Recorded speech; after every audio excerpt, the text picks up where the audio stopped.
everybody, welcome back. Welcome back, welcome back, welcome back to the Clem ASMR YouTube channel. And I'm just seeing Tion Wayne coming on at Soccer Aid. What is life, man? I've only just put the game on because I've been watching the F1. Oh dear. I'm going to grab a Pepsi just because I'm a little bit thirsty still. Theo Baker's playing. What is going on here then? Who's got the ball here? Number 9. Who's this? This is so cool, by the way. I love Soccer Aid, and I really, really enjoyed it when... Oh. Who's this? Goal! Goal for England! There we go. Who scored that, number 9? Who is that? Because he's balling. Oh, it's Jermaine Defoe. Ziggy, no!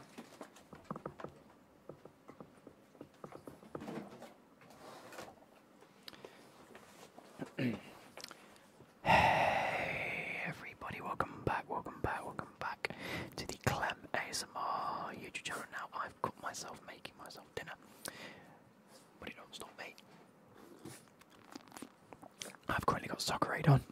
The dogs are currently walking around, being a bit mental. But oh well. Jasper's just down here, he's got a bit mental. Anyway, today's video we're going to be looking at one player for each Premier League club who I think they need to sign. Again, take these at face value, don't take these at anything specific. I know there's a few clubs in this list that have been linked with players that I've recommended for other clubs. It is what it is. We'll go through it.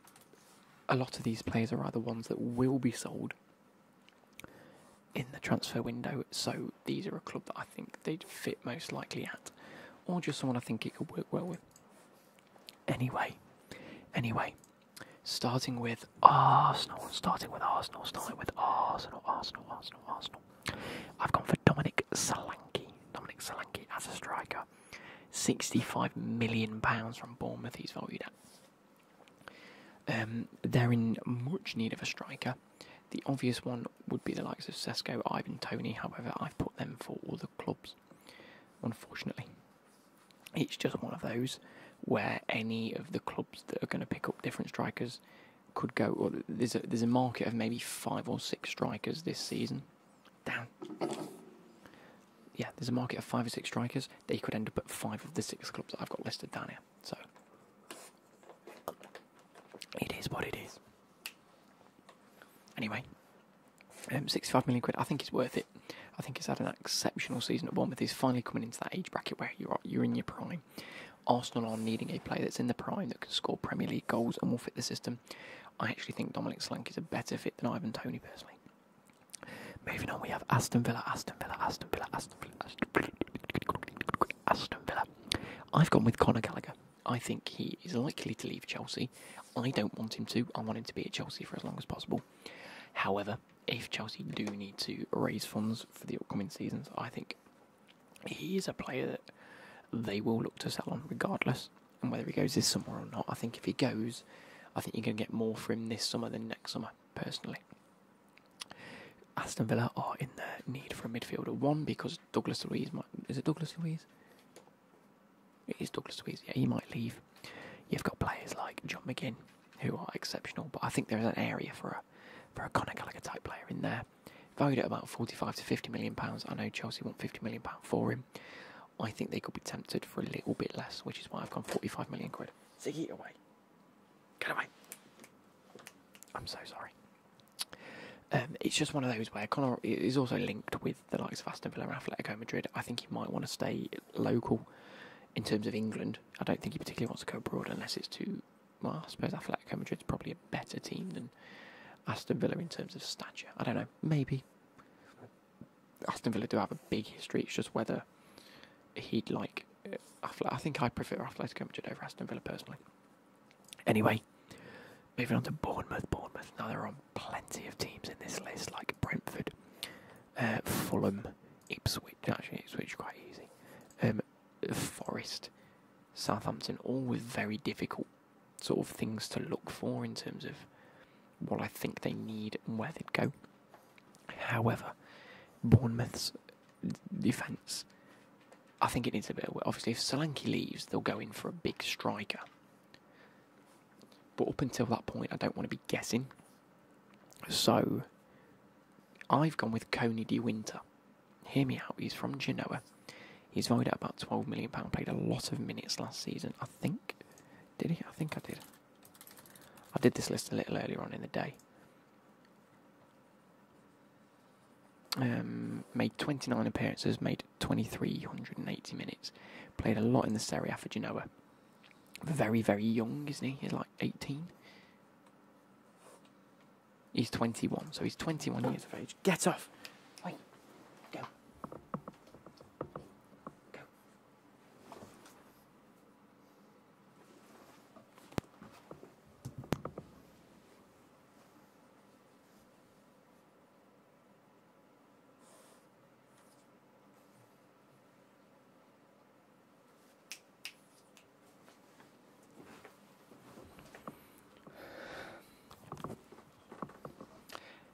Yeah, he's very young. It's a Bournemouth type transfer. Bring him in. Let the likes of, I can't remember, it might be Jorgensen, who's the older defender out of the two at Bournemouth. I think it's just one of those where it was a weak point in terms of age for me. And I thought bringing a young centre-back, 12 million quid, it's money that Bournemouth could spend. I think their attack's okay. I think it's fine if they keep Solanke, then happy days. And then Brentford. Brentford. I've done exactly the same thing.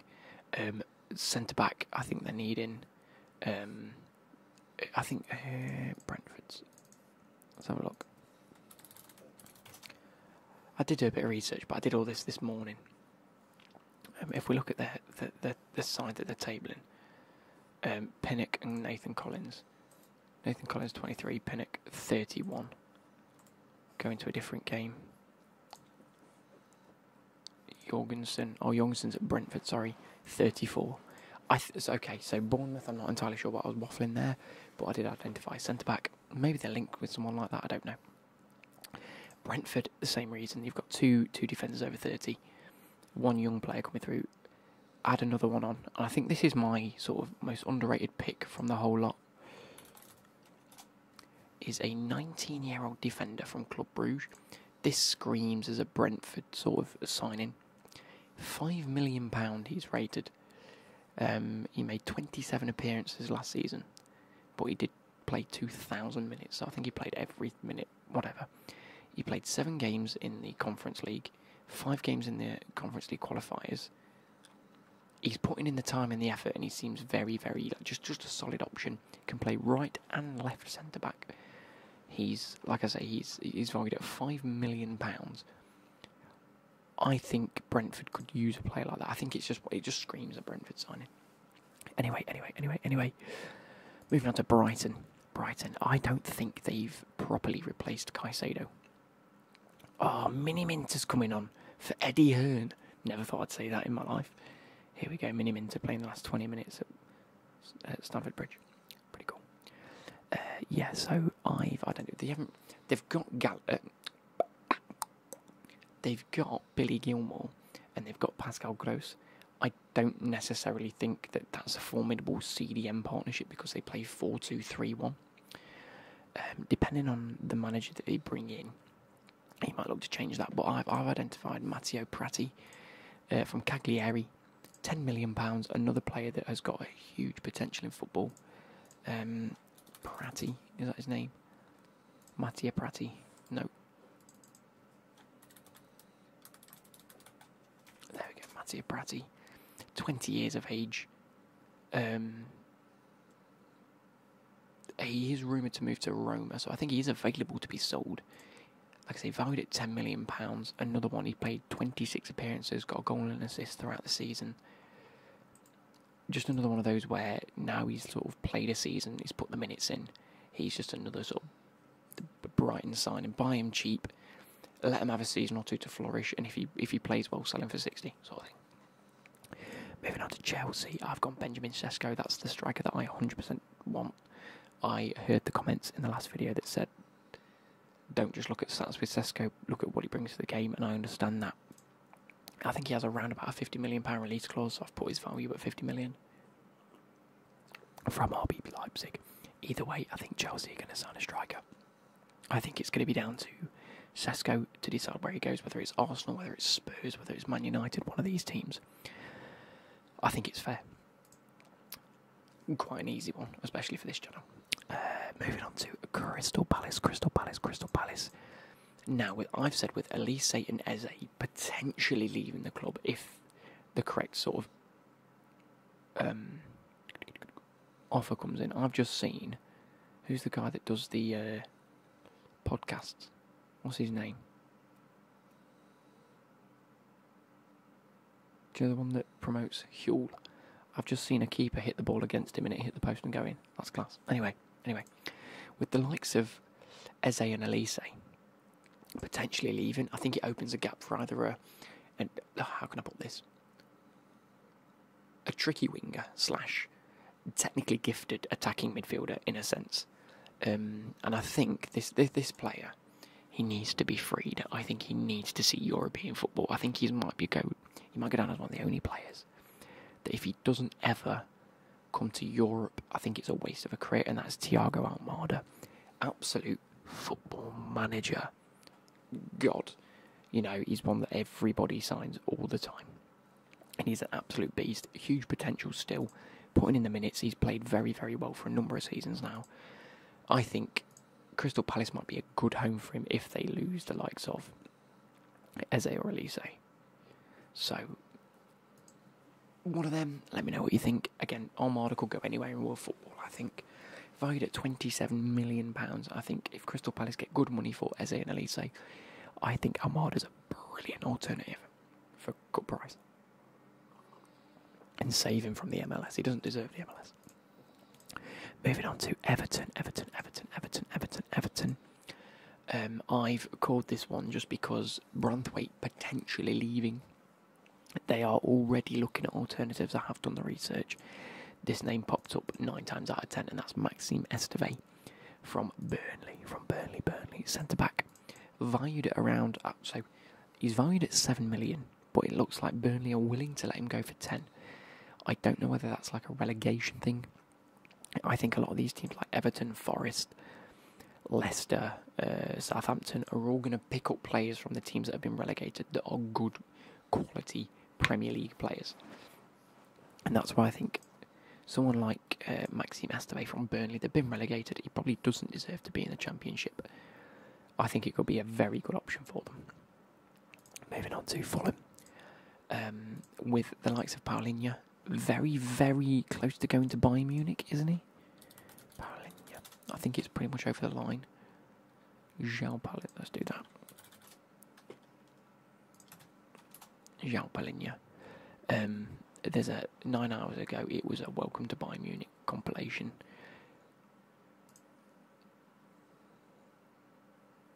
So, Paulinho going there allows Man United to look for the likes of De Ligt and players like that, which is fair enough. I think they've rejected a bid initially, but it probably will work, and it probably will go there. Anyway, again, Leeds didn't quite make promotion, got a brilliant side and a lot of key players coming through this season in the Championship that are Premier League quality and probably should be in the Premier League. One of those is Archie Gray. I think he's a great little centre mid CDM option. If Paulinho goes, get Archie Gray in there. £20 million. I think, like I say, if they get 60 to 70 million for Paulinho, I don't think they will actually. I think they'll probably get about 50 million. Spend 20 of it on Archie Gray, and you've got 30 million left to bolster the attack at Fulham, which I think they do need an attacker as well, to be honest. Moving on to Ipswich. Now, Ipswich have a lot of loan players, which I think they just need to try and make permanent if they can. A bit like when Forest were promoted to the Premier League. You know, we had the likes of Jed Spence and James Garner. I think those type of players we didn't make permanent. We didn't make them permanent at all. Bellew and Eddie Hearn are arguing in a minute, sorry. I think Ipswich should look at how Forest did business and realise the mistakes we made. We should have made at least 4 or 5 of them permanent, even if we paid a bit more, than to go out and buy 28 players for the same price as buying them 5 or 6 players that already fit the system. Anyway, Hence why I know of one player specifically, and that's Amari Hutchinson. I think Chelsea will be willing to let him go. It's another player that they get given as how do they call it? Pure profit. So he's valued at 7 million. I think Chelsea will be asking 15 to 20 for him. And I think anyway, high of 7. I think Chelsea might just let him go. Make that permanent at Ipswich. He was there for the second half of last season and played very, very well. And as far as I'm aware, was a bit of a fan favourite. I think they quite enjoyed him when he played. He made 44 appearances in the Championship. Was that last season?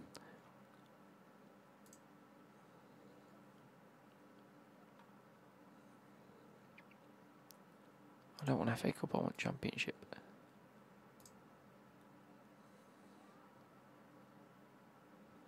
Yeah, he actually made 44 appearances for Ipswich. 10 goals, 6 assists. So he was there all season. 20 years, I think he could be a fantastic little player, and I think Ipswich could make that permanent. Anyway, moving on to Leicester City, who we've already been told are doing low-key businesses. They're doing very cheap, shrewd bits of business, players out, players in, to try and get as much money as possible. They've already negotiated with Newcastle for Sean Longstaff. Me and my friend from work were talking about this a little earlier. Centre midfielder from Newcastle. Not breaking the bank on anyone, making sure you've got quality homegrown players coming through. I think we might see that one go through. Liverpool. With the likes of Luis Diaz and Salah's futures a little bit unknown, I think... Fucking hell, Mini-Minty, your throw's massive. He just fucking launched it to Jermaine Defoe. Anyway, I think they're going to be looking at alternatives. Salah might not stay. I think he will stay this season, but past this season, I'm not entirely sure. So, it's just one of that. Anyway, what am I trying to say? Federico Chiesa from Juventus. There's a £40 million price tag on him. I don't necessarily think he'll go for that. I think he might go for 30 to 35. I know that someone's bid 28, I think it was, and it was rejected, so we'll have to keep an eye on that. Man City. Now, that's one of the harder ones for me, because I don't know how they make any more transfers. I don't know what they do and don't need. I don't know who leaves. Julian Alvarez might be leaving. Ederson might be leaving for the Saudi Pro League. He's done everything he can do in England now. The reason that I've put this person is because I think Ederson's the most likely to leave. He's won everything. He's just happy sat on the bench. Whether they allow the likes of Ortega like a permanent position, I don't know. But I've just gone for Man City's usual thing of buying the best player you can buy in that position. And at the minute, I think it's Gregor Kobel from Dortmund. Got to a Champions League final. I think he's absolutely quality. He's just about hitting that age where his goalkeepers really come into their own. Valued at around 40 million, I think you might have to pay about 50 for it. But it could be a great bit of business. And then you just raid Saudi Arabia for a lot of money for Ederson. And somehow turn a profit. What a goal! England scored again. Who scored this time? Theo Walcott. That's a footballer. You can't have Theo Walcott playing it. What? Anyway. Moving on. We have Man United. Could have gone with absolutely anyone here. Could have gone with defenders. I think they do need a defender like De Ligt, Upamecano, that type of player. Just because Varane leaving, Martinez being injury prone, you still got Phil Jones, is it? So I think that the market's open for a centre-back. I don't really want to make speculations when it's just going to be pretty much anyone they can get their hands on. Instead, I think they will go for Eze. He's a player that I could have given to the likes of Chelsea. I could have given to the likes of Arsenal. But I've given it to Man United. I think they will come in for him in the end. Left wing Cam. He's versatile across that front three, isn't he? I think he offers a great option. I've gone £55 million from Crystal Palace. That value could rise depending on the England campaign at the Euros. I think if England have a absolutely just an otherworldly campaign, and Eze's part of that, I think it could be class, like real class. Either way, 55 plus. I don't think he's going for less than that, and he really could end up at any of the teams on this list. Newcastle, another team I found it hard to sort of think about because Isak might be leaving, so mate have to go in for a striker, but they've set the price way high on Isak. Centre backs, I think they've got a good set of centre backs on them anyway. But I did see them linked to a goalkeeper, Mamardashvili. I didn't think he'd end up at a team like Newcastle when they've got Nick Pope, but apparently they're looking to bring him in just to rival Nick Pope. A bit like what Arsenal did to Ramsdale, brought in another keeper just to try and elevate things. I don't know. I don't think Rye is better than Ramsdale, but I also don't think it's done Ramsdale any good. So why Newcastle are going to try and go down that road, I don't know. Moving on to Nottingham Forest, the only free transfer on this list. I don't know what to do with Forest. I don't know where to improve. If I'm holding out as a Forest fan, all I'm saying is don't sign anyone, solidify what our team is, and improve where needed. I like Taiwo. I think a good backup striker is good. We've got Chris Wood. I don't know where to go. The only player I've seen them linked with, and they might not get him now, is Che Adams from Southampton on a free transfer. Apparently they've let him go. I don't necessarily think that's a good idea. Sorry. Because I think he does offer something.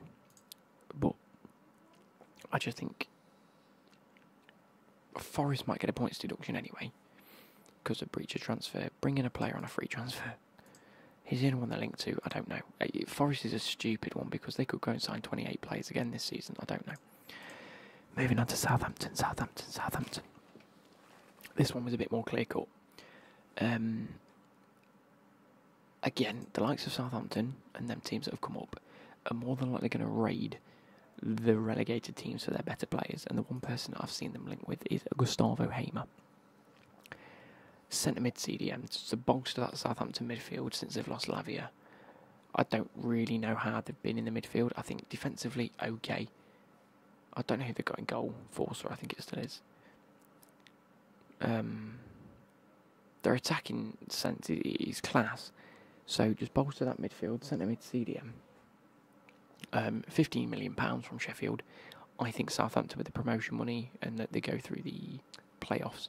You get a bit extra if you go through the playoffs as well because of the TV rights. I think spend that wisely, bring in a solid Premier League midfielder in Gustavo Hamer. Moving on to Spurs. Now this is a player that I have always assumed would end up at Arsenal, and that's Ivan Toney.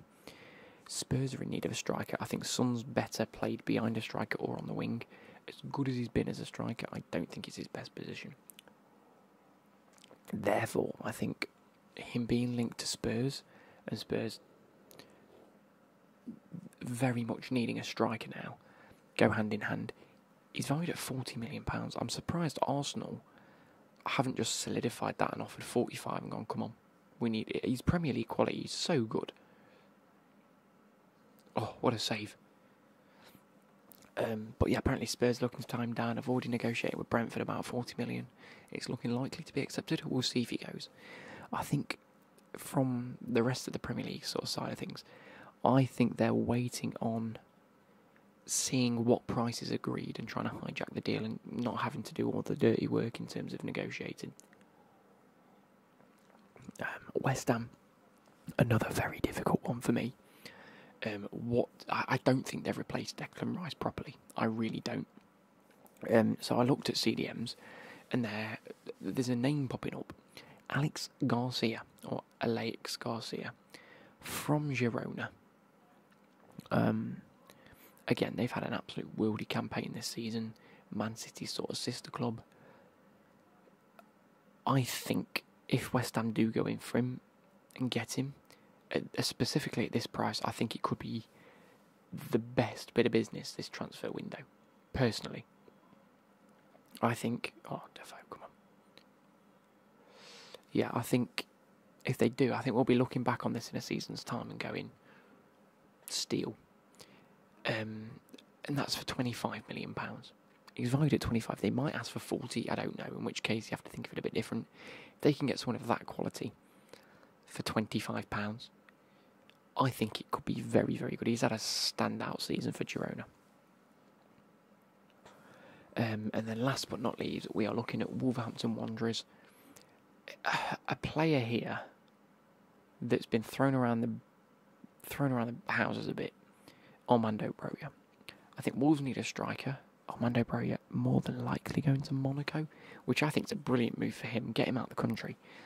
But I think if Wolves are seriously looking for a striker, they're also looking at Che Adams on a free transfer, by the way, and are in their race to win him. But I don't think he's as good as Broja. 22 million from Chelsea. I think that if Chelsea really wanted to get rid of him, they'd get rid of him for about 17. I think that could be something that we're looking at. So Wolves could potentially go in for him. Come back to this video in September, and we'll see how many of these actually, one, left the respective clubs that they're at, whether it's to the right teams or not, and how many I got right to the right team, or whether it's like, how many of the positions did I get right in terms of, I don't know, Man United sign a left winger, or Newcastle sign a goalkeeper, or Crystal Palace go and sign an attacking midfielder. There is like logic to a lot of these, some of these not so much. I hope you guys have enjoyed, and I'll catch you later. Goodbye.